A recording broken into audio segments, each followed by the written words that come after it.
सियाने कहते हैं आग बजाते ही ओले सर पर।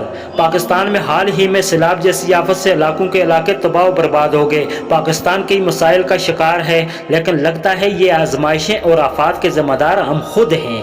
ये अजाब हम खुद पर मुसल्लत करते हैं और दोष कुदरत को देते हैं। इस वीडियो में हम आपको चंद ऐसी मालूमात देंगे जिनको जानने के बाद आप खुद फैसला करें कि इन बुराइयों का अंजाम क्या होगा। तो नाजरीन, वीडियो को आखिर तक देखें ताकि हमारे इल्म में इजाफा हो सके।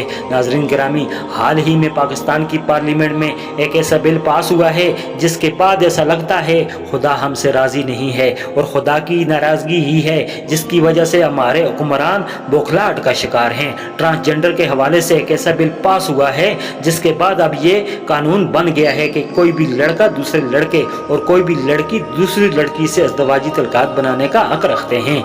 ज़िंदगी के किसी भी मकाम पर अगर एक लड़के को लड़कियों वाली फीलिंग्स होती हैं, वो ऑपरेशन के जरिए अपनी जिन्स बदल सकता है और नादरा से जिन्स बदलवाने के हवाले से रुजू कर सकता है और ऐसा ही हक अब इस बिल के बाद लड़कियों को हासिल है। नाजरीन गिरामी, ट्रांसजेंडर जिनको हम ख्वाजा सरा कहते हैं, हुक्म इलाही से पैदा होते हैं। इनकी कोई मखसूस जिन्स नहीं होती। इनमें से कुछ में लड़कियों वाली खुसूसियत और कुछ में लड़कों वाली खुसूसियत पाई जाती है। नाजरीन गिरामी, एक हैरान कुन बात यह भी सामने आई है कि जिन्स बदलवाने में कानून उनको मुकम्मल तहफ़्फ़ुज़ देगा जो लोग ऐसा फेल सर अंजाम देंगे।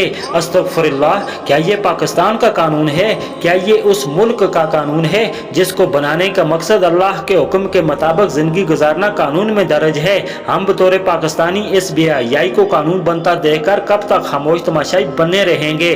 दोस्तों, ऐसे कानून उन कौमों पर मुसल्लत किए जाते हैं जो कौमें गुलाम हैं। अब फैसला 22 करोड़ अवाम ने करना है कि क्या हम गुलाम हैं? क्या हम मगरब के इशारों पर यूं ही बुराइयों को कानून का दर्जा देते रहेंगे? नाजरीन गिरामी, कौम लूत में इस तरह की बुराइयां थीं जिनकी बदौलत उन पर अजाब नाज़िल हुआ था। जिन्स के एतबार से फीलिंग्स अलग महसूस होना एक दिमागी बीमारी है जिसका इलाज किया जा सकता है, ना कि ऑपरेशन के जरिए जिन्स ही बदल दी जाए। पहले हमारी कौम में ट्रांसजेंडर लफ्ज़ मगरब ने फैलाया ताकि अवाम को बिल्कुल इस तरफ माइल किया जा सके, और इसके बाद इस बिल का पास होना, क्या ये कानून फितरत के खिलाफ नहीं? ख्वाजा सरा तो हर ज़माने और हर कौम में पैदा हुए, लेकिन उनकी आड़ में ऐसा कानून बनाना, क्या ये कौम को वर्गलाने वाला अमल नहीं? अवामी मनसब का गलत इस्तेमाल और कौम को बुराई पर राग़िब करना, क्या ये जहालत का सबूत नहीं? हज़रत लूत अलैहिस्सलाम अपनी कौम के इस अमल से परेशान रहते थे और फरमाया करते थे कि बदबख्तो, तुमने वो काम किया जो आज तक किसी कौम ने ना किया है।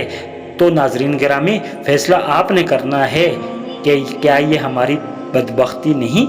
क्या हम अल्लाह के अजाब और उसके गुस्से और उसकी पकड़ में ना आएंगे कि हम इस तरह की जिनसी बुराइयों में मुब्तला होकर अपने रब के मुजरिम न ठहरेंगे? नाजरीन गिरामी, इस बात का कवी इम्कान है वही बहुत बड़ा अजाब आने वाला है, चूँकि अल्लाह ताला हद से बढ़ने वालों को पकड़ लेता है।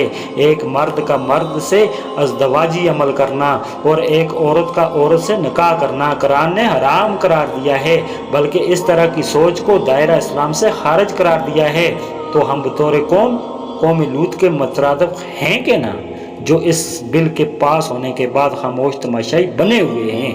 बतौर कौम हमारा फ़र्ज़ है कि अल्लाह के कानून के ख़िलाफ़ जाने वालों और शैतानी अमल दोहराने वालों का मुकाबला करें। इस वतन अजीज़ को अगर अज़ाब इलाही से बचाना है तो इस वीडियो को आगे शेयर करें। वीडियो अच्छी लगी हो तो लाइक करें, चैनल को ज़रूर सब्सक्राइब करें ताकि नेकी की बातें दीगर लोगों तक पहुँचती रहें। अल्लाह ताला आप और हम सब का हामी नासर हो। आमीन या रब्बिल आलमीन।